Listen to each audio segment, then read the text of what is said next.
कि बोलो श्री राम जय सिया राम। बोलो श्री राम जय सिया राम। कि बोलो श्री राम जय सिया राम। बोलो श्री राम जय सिया राम। बोलो श्री राम जय सिया राम। कि बोलो श्री राम जय सिया राम। बोलो श्री राम जय सिया राम। बोलो श्री राम जय सिया राम। बोलो श्री राम जय सिया राम। बोलिए श्री वाल्मीकि जी महाराज की जय जयकार हो। श्री गोस्वामी तुलसीदास जी महाराज की जय जयकार हो। श्री रामायण महारानी जी की जय जयकार हो। बोलिए भक्तार भगवान की जय जयकार हो। बोलिए हनुमान जी महाराज की जय जयकार हो। श्री सिद्ध बाबा महाराज की जय जयकार हो। श्री मनसला मैया की जय जयकार हो। श्री सदगुरुदेव भगवान की जय जयकार हो। श्री काका गुरु महाराज की जय जयकार हो। श्री पथरी धाम की जय जयकार हो। श्री खेराप सरकार की जय जयकार हो। बोलिए भक्तार भगवान की जय जयकार हो। चलते हैं नित्य प्रतिदिन की तरह श्री खेराप सरकार आश्रम, ग्राम वीरपुरा, जिला जालौन, बुंदेलखंड, उत्तर प्रदेश, भारत में नित्य प्रतिदिन चलने वाली यह कथा सभी भक्तजन श्रवण कर रहे हैं। चलते हैं कथा को प्रारंभ करते हुए। कल की कथा में सभी भक्तजनों ने श्रवण किया था कि इस प्रकार असंख्य बानरों से यह सारी पृथ्वी भर गई। महाराज रामचंद्र जी ने मुहूर्त निकाला और लंका की ओर चल दिए। समस्त बानर दल अपनी अपनी सेनाओं को लेकर के भगवान बीच में जा रहे हैं। एक कंधे पर हनुमान जी के, एक कंधे पर हनुमान बैठे, राम जी बैठे हनुमान जी के कंधे पर, और अंगद के कंधे पर लक्ष्मण जी बैठे हैं, बीच में है। और चारों तरफ से सेना संको चल रही है। महाराज पृथ्वी ढक गई, इतनी सेना है, पृथ्वी भर गई। यह बानर सेना रात दिन अविराम गति से निरंतर आगे चल रही है। महाराज रात दिन चल रही है। रास्ते में फल फूल खाते हुए चले जा रहे हैं। नदियों झरनों का पानी, सरोवरों का पीते हुए चले जा रहे हैं और रात दिन चल रहे हैं। सीता जी के उद्धार की लालसा से समस्त सेना के बानर जितने हैं, सब में लालसा है कि माता सीता का कितने जल्दी उद्धार हो। वह मार्ग में भी विश्राम नहीं ले रही है सेना। कब लंका पहुंचे। अब आज की कथा प्रारंभ होती है। वाल्मीकि जी महाराज कहते हैं कि बानर सेना सहित भगवान श्री राम अनेक प्रकार के वृक्षों से युक्त विचित्र वनों तथा सह और मलय पर्वतों की नदियों और सोतों को देखते हुए चले जा रहे थे। शिलाओं पर बैठे हुए बानर महाराज, पर्वत की शिलाओं पर बानर बैठे, वायु वेग से हिलने वाले वृक्षों की पुष्प वर्षा के कारण अत्यंत शोभायमान हो रहे थे। महाराज आगे वाल्मीकि जी महाराज कहते हैं कि चंदन की सुगंध से सुवासित वायु मंद मंद बह रही थी। शाह पर्वत से वायु द्वारा उड़ी हुई धूल से बानरी सेना को आकृत कर लिया। पर्वत शिलाओं पर उत्पन्न हुए केतकी, माधवी, बासंती, कुंद, चिर, बिल्व, मधुक, आम, पाटल, अर्जुन, शिष्पा आदि समस्त लता द्रुम प्रसन्न वदन बानरों से सुशोभित हो गए। महाराज चक्रवाक, जल, कुक्कुट, क्रौंच आदि पक्षियों से युक्त सरोवर बड़े मनोहर प्रतीत हो रहे थे। महाराज उनमें वाल्मीकि जी महाराज कहते हैं कि सरोज खिले हुए थे। महाराज क्या सरोज, क्या बात है। उन जलाशयों में जल पी करके तथा स्नान करके बानर, जो बानर थे, जल क्रीड़ा करने लगे। महाराज जलाशयों में, तालाब में घुस गए, क्रीड़ा कर रहे, नहाने लगे। हाँ, स्नान हो रहे। तत्पश्चात मधु पीने के अनंतर वे कुछ स्वस्थ होकर के पुनः आगे बढ़े। स्नान किया, जलपान किया, शहद का पान किया, शरीर स्वस्थ हुआ। अब पुनः आगे बढ़ती है सेना। महाराज ये प्रथम विश्राम हुआ यहाँ सेना का पर्वत पर, शाह पर्वत पर। अब महाराज वाल्मीकि जी कहते हैं कि चलते चलते वे कमल नयन भगवान श्री रामचंद्र जी के साथ महेंद्र पर्वत पर पहुंच गए। अब कहाँ पहुंच गए? महेंद्र पर्वत पर पहुंच गए। श्री रामचंद्र जी विभिन्न वृक्षों से सुशोभित उसकी शिखर पर जा चढ़े। अब कहाँ? महेंद्र पर्वत की शिखा पर भगवान पहुंचे। वहां से उन्होंने मछली, नाके और कछुओं से युक्त एक विशाल समुद्र को देखा। महेंद्र पर्वत की चोटी पर चढ़ के समुद्र में क्या देखा कि उसमें मछली है और कछुआ हैं, बड़े बड़े विशाल। तत्पश्चात वे लक्ष्मण और सुग्रीव के साथ समुद्र तटीय वन में आए। अब कहाँ आए? समुद्र के तट के किनारे जो वन था वहां पर आए भगवान लक्ष्मण सुग्रीव, जहां पर समुद्र की गंभीर ध्वनि सुनाई पड़ रही थी। स्पष्ट समुद्र की लहरों की ध्वनि, गड़गड़ गड़गड़। डर सो लग रहा हो तो। हाँ महाराज, भयानक गड़गड़। हम हुआ भयानक गड़गड़ाहट। रामेश्वर हम हुआ बहुत जोर जोर से। भयानक गड़गड़ाहट महाराज। वहां का पथरीला तट सहसा उठने वाली समुद्री जल की लहरों ने धोकर के स्वच्छ कर दिया था तट को। समुद्र की लहरें आती हैं महाराज, बहुत दूर न जाती और बहुत दूर न वापस हाल हो जाती, स्वच्छ कर दिया। उस सविरसित वह सुविरसित तट पर पहुंचने के पश्चात भगवान श्री रामचंद्र जी ने कहा, हे सखा सुग्रीव, अब हम समुद्र तट पर तो आ गए। भगवान ने सुग्रीव से कहा कि सुग्रीव, बोले हाँ महाराज, बताओ प्रभु। बोले समुद्र तट पर आ गए हम और आप, किंतु पुनः वही पूर्व चिंता हमारे सामने विकट समस्या के रूप में इस समय भी उपस्थित है। बोले जो पार कैसे हुआ है। बोले बस चिंता अब वो नहीं हट रही। अनेक नदियों का स्वामी या विशाल सागर भगवान कहते हैं अब हमारे सामने है। बोले अब अनेक नदियों का स्वामी है ये सागर। नदियां तो बहुत पार करके आ गए हम तुम, ये सभी अनेक नदियों का स्वामी है। ये सागर विशाल है, हमारे सामने है, इसे बिना किसी उपयुक्त साधन के पार करना हे सखा सुग्रीव असंभव है। साधन को जुटाना पड़ेगा। वाल्मीकि जी महाराज कहते हैं कि भगवान ने कहा कि सखा सुग्रीव, इसके लिए भी हमें शीघ्र ही कोई प्रयत्न करना चाहिए, अब देरी नहीं होनी चाहिए। बोले हाँ, पार करने के लिए भगवान कहते हैं कि हे मित्रों, अब हम यहीं पड़ाव डाल दें। बोले अब यहीं पड़ाव डाल दिया जाए। और गंभीरता पूर्वक विचार करके भगवान ने कहा कि वानर सेना के साथ समुद्र के पार जाने के लिए कोई सफल उपाय सोचे। गंभीरता से पहले पड़ाव डालो, फिर बैठे, हमारी तुम्हारी सभा लगे।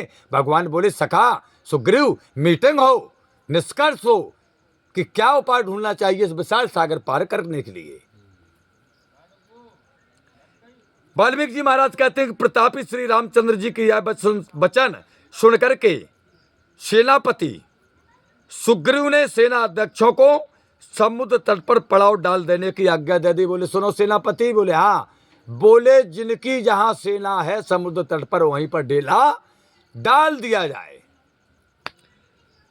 तत्पश्चात महाराज श्री राम पुनः बोले कि हे सखा सुग्रीव, अब विचारशील मेधावी वयोवृद्धों के साथ मंत्रणा का समय आ पहुंचा है। बोले अब जितने बूढ़े बूढ़े अपने सेना में हैं, बोले उनको सबको बुलाया जाए, क्योंकि अब मंत्रणा का समय आ गया। और यह मंत्रणा बिना बूढ़ों के सफल हो ही नहीं सकती। जब तो अपने पुरखा कहते कि ओरे मोड़ा हो बराते जा रहे तो एक आध बूढ़े जरूर लवाएं जाइयो। वही भगवान कह रहे कि हे सखा सुग्रीव, अब जितने अपने पास बूढ़े बूढ़े हैं सबको इकट्ठा किया जाए और उनसे मंत्रणा की जाए, क्योंकि समय आ गया है। भगवान कहते हैं कि सुग्रीव, हम सब लोग मिलकर के योजना बनाएं। बोले सब मिलकर के बनाएं, जिस योजना पर सबकी सहमति हो जाए उस काम को करना है तुम्हें। हाँ,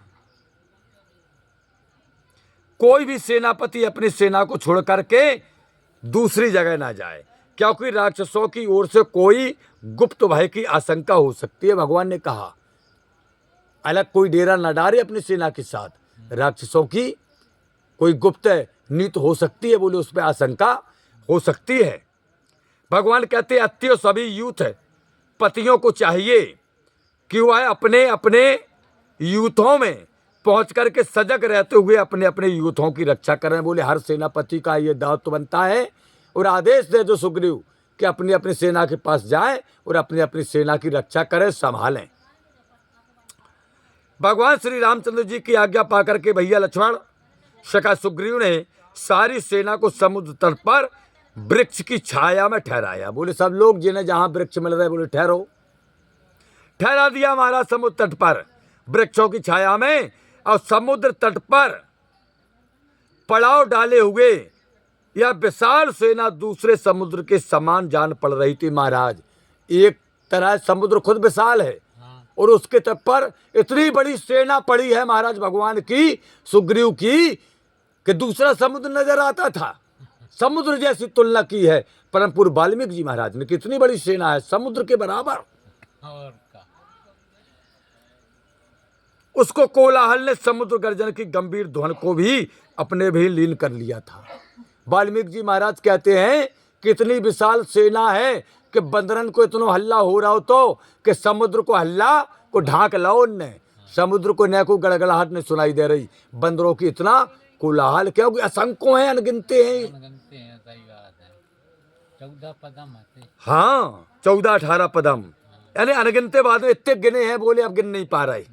सारा दिन शारदा ने नारद जी ने बोले जितने हैं जे ज्ञानी और गिनवे वाले बोले काऊ ने नहीं गिन पाए, सब फैल हो गए। बोले फिर काकाई, बोले भगवान जाने, भगवान की कथा जाने। क्या हुआ महाराज, योग तम सेनापति पृथ्वी की अध्यक्षता में वह बानरी सेना 3 भागों में विभक्त करके ठहराई गई। किसकी सेना में, किसकी अध्यक्षता में? योगतम सेनापति सुग्रीव की अध्यक्षता में समस्त बानरी सेना 3 भागों में बांट करके ठहराई गई। 3 भागों में बांट दिया गया। समुद्र तट पर आकर के वायु की प्रेरणा से उठी हुई उन उत्ताल तरंगों को देख करके बानर बड़े प्रसन्न हो रहे थे। तरंगों को देख रहे बंदरा बड़े प्रसन्न हो रहे। जहां तक दृष्टि जाती थी बानरों की, जल ही जल दिख पड़ता था। महाराज समुद्र है, जल ही जल। समुद्र के बीच में कहीं भी भूमि प्रदेश नहीं दिखाता था, कहीं भूमि नहीं महाराज। जहां तक निगाह जा रही जल ही जल। नाके और ग्राहों से भरा हुआ समुद्र फैनों के कारण हंसता हुआ सा और उत्ताल तरंगों के कारण नाचता हुआ सा प्रतीत होता था महाराज।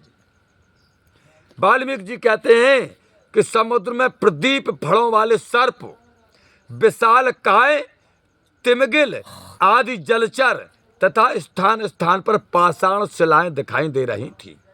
वह अगाध जलद सर्वदा दुर्गम था, मगर नाकों से भरी हुई थी महाराज। वायु की प्रेरणा से उठने वाली भयंकर लहरें बार बार उठती और बार बार गिरती थी। वह अगाध समुद्र गहराई में पाताल तक पहुंचता था। दूसरा तट दिख पड़ने के कारण समुद्र और आकाश परस्पर मिले हुए जान पड़ते थे। दूसरा तट नहीं दिखा रहा हो, जहां तक निगाह जा रही तो दूर तक निगाह जा रही होना जला गया, तो जैसे आकाश और समुद्र एक में लगा हुआ। हाँ, मिले हैं हम और आप देखते हैं ना। हाँ, सही है। दूसरा तट न दिख पड़ने के कारण समुद्र और आकाश आपस मिले हुए जान पड़ते थे। उस समय विशाल समुद्र आकाश के समान और आकाश समुद्र के समान दिखाई देता था। समुद्र ऐसा लगा तो जैसे आकाश होई और आकाश ऐसा लगा तो जैसे समुद्र हुई। बिल्कुल सत्य है बात। हाँ, देखा है आंखों से दिखाना जा रहा है भैया। सही है। वाल्मीकि जी महाराज कहते हैं कि समुद्र आकाश के समान और आकाश समुद्र के समान दिखाई देता था। अनेक रत्नों से युक्त समुद्र, रत्न ही रत्न भरे समुद्र में, तथा असंख्य तारावली से समुद्र सुशोभित आकाश में इस समय कुछ भी अंतर नहीं रह गया था। अनेक रत्नों से युक्त समुद्र तथा असंख्य तारावलियों से सुशोभित आकाश में इस समय वाल्मीकि जी महाराज कहते थे बोले कोई खास अंतर नहीं रह गया था। वह एक दूसरे को छूते हुए ऐसा लगता था कि जो एक दूसरे को छू रहे हों। दोनों ही की अपनी अपनी विशेषता इस समय सर्वदा लोप हो गई थी। समुद्र में उठने वाली विशाल लहरें आपस में टकरा कर महाराज गंभीर शब्द कर रही थी। आपस में समुद्र की जो बड़ी बड़ी ऊंची तरंगें उठ रही थी वो आपस में टकराती थी, गंभीर स्वर शब्द कर रही थी। वाल्मीकि जी कहते हैं वह आकाश में बजते हुए नगाड़ों की ध्वनि कर रही थी महाराज, जैसे आकाश में नगाड़े बज रही हों।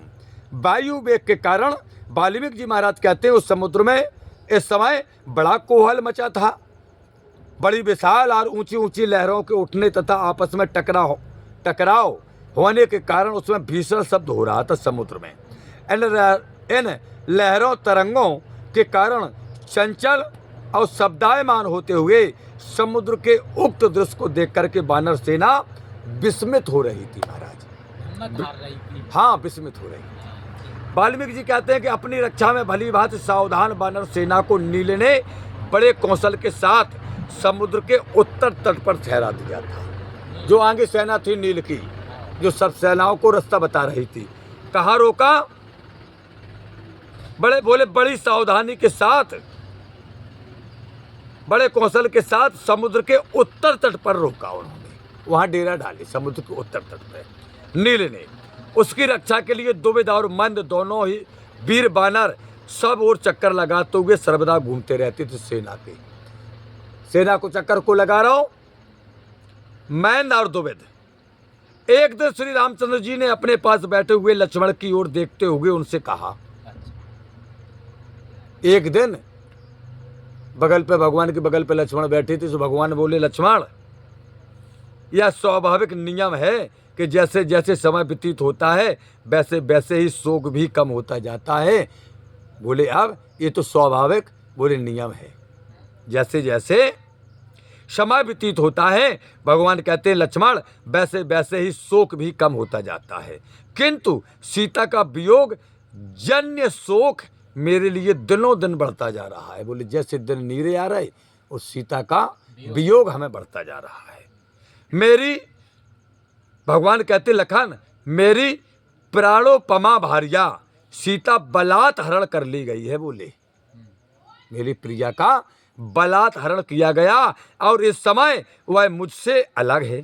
मुझे इसका शोक नहीं, शोक तो मुझे उस बात का है। लक्ष्मण कहते भैया किस बात का?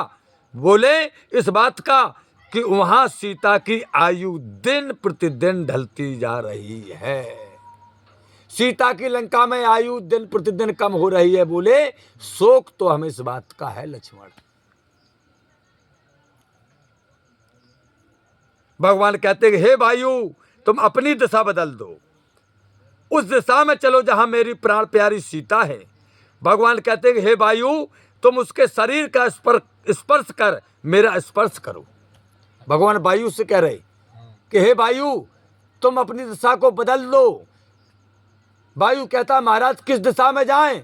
बोले तुम उस दिशा में जाओ जिस दिशा में मेरी प्रियतमा सीता बैठी है। क्या करूं? बोले तुम उसको स्पर्श करके फिर हमको स्पर्श करो। वायु से कह रहे हैं भगवान कि जाओ सीता को स्पर्श करके फिर तुम हमें स्पर्श करो।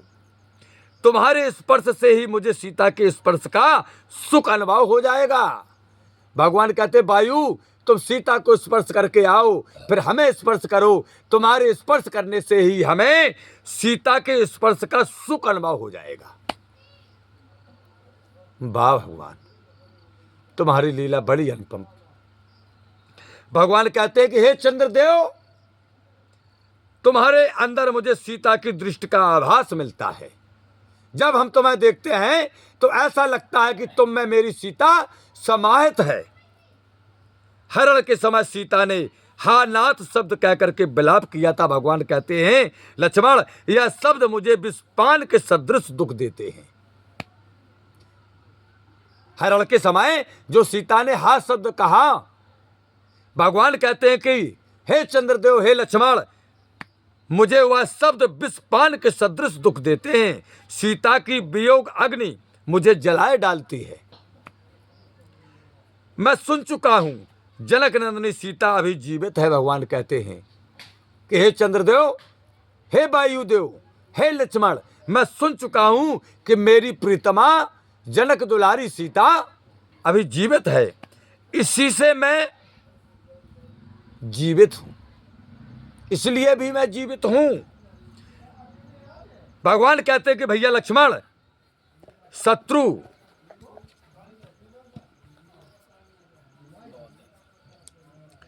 विजय के पश्चात प्राप्त हुई विजय लक्ष्मी के समान कमल नयनी सीता को मैं कब देख सकूंगी।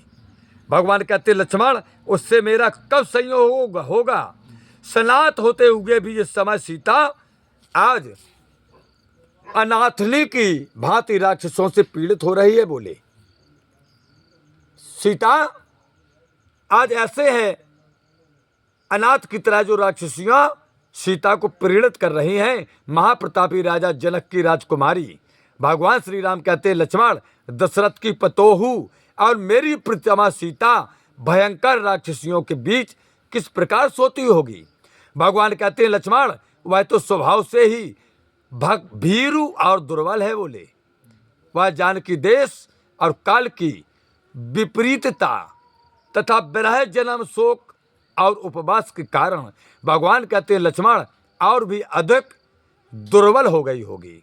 ना जाने किस दिन दुष्ट राक्षसों सहित रावण का विनाश करके मैं अपना और सीता का शोक दूर करूंगा। भगवान कहते हैं लक्ष्मण साक्षात देव कन्या के समान हमारी प्रियतमा सीता प्रेम विभोर होकर कब मेरा आलिंगन कर प्रेम अश्रु बहाएगी। भगवान कहते हैं लक्ष्मण कब मैं वियोग के इस दारुण दुख से मुक्त पा सकूंगा। भगवान कहते हैं कि जब बिरही वाल्मीकि जी महाराज कहते हैं कि जब बिरही राम इस प्रकार विलाप कर रहे थे तभी सूर्य अस्तांचल तक पहुंच चुके। लक्ष्मण ने उन्हें सांत्वना देते हुए ढांढस बधाया और अस्तांचल पर पहुंचे हुए सूर्य की ओर उनका ध्यान आकर्षित किया। लक्ष्मण ने कहा भैया देखो सूर्य अब अस्तांचल की ओर जा रहे हैं। अरे लक्ष्मण जी ने उनके ध्यान को भटका दिया क्योंकि शोक में ग्रसित हो गए थे, विलाप कर रहे थे भगवान सीता के वियोग में। तो लक्ष्मण जी ने यही विचार किया कि इनका ध्यान भटका दें। तो लक्ष्मण की निगाह कहाँ गई? सूर्य अस्तांचल को। लक्ष्मण बोले बोले भैया, बोले हाँ लक्ष्मण, बोले देखो सूर्य अस्त को जा रहे हैं, अस्तांचल को जा रहे हैं। तब श्री रामचंद्र जी ने सीता का चिंतन करते हुए सायंकालीन संध्या की। भगवान ने सीता का चिंतन किया, सायंकालीन संध्या की। उसी तट पर आज की कथा का समापन यहीं पर। हे प्रभु आनंद दाता ज्ञान हमको दीजिए, शेर गुसारे दुर्गुणों से दूर हमको कीजिए। लीजिए हमको शरण में हम सदाचारी बने, ब्रह्मचारी धर्म रक्षक वीरो व्रतधारी बने। यह कार्य जो मैंने उठाया आप ही के आंसू से, ऐसी कृपा हो नाथ के जो पूर्ण होवे दास के।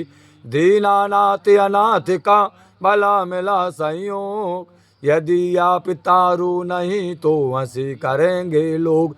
लखन सिया राम चंद्र शंकर हरिओम, जय जय सिया राम जय जय हनुमान हरे की जय जयकार हो। बोलिए श्री रामायण महारानी जी की जय जयकार हो। बोलिए श्री वाल्मीकि जी महाराज की जय जयकार हो। बोलिए गोस्वामी तुलसीदास जी महाराज की जय जयकार हो। बोलिए श्री सब संतन की जय जयकार हो। बोलिए सब भक्तन की जय जयकार हो। बोलिए अपने अपने माता पिता भाई बंधु गुरु भगवान की जय जयकार हो। बोलिए सिद्ध बाबा महाराज की जय जयकार हो। बोलिए मनसला मैया की जय जयकार हो। बोलिए सदगुरुदेव भगवान की जय जयकार हो। बोलिए काका गुरु महाराज की जय जयकार हो। बोलिए खेरा सरकार की जय जयकार हो। बोलिए सच्चे दरबार की जय जयकार हो। हरिओम शरणम गच्छामि, हरिओम शरणम गच्छामि, हरिओम शांति शांति शांति, हरिओम शांति शांति शांति। समस्त भक्तजनों, समस्त श्रोताजनों को हमारी ओर से राम राम। परम पूज्य सतगुरुदेव भगवान का आशीर्वाद सभी श्रोतागणों के ऊपर, भक्तजनों के ऊपर सदा बरसता रहे, इसी कामना को लेकर के अपनी वाणी को विराम देते हैं। हरिओम शांति शांति शांति।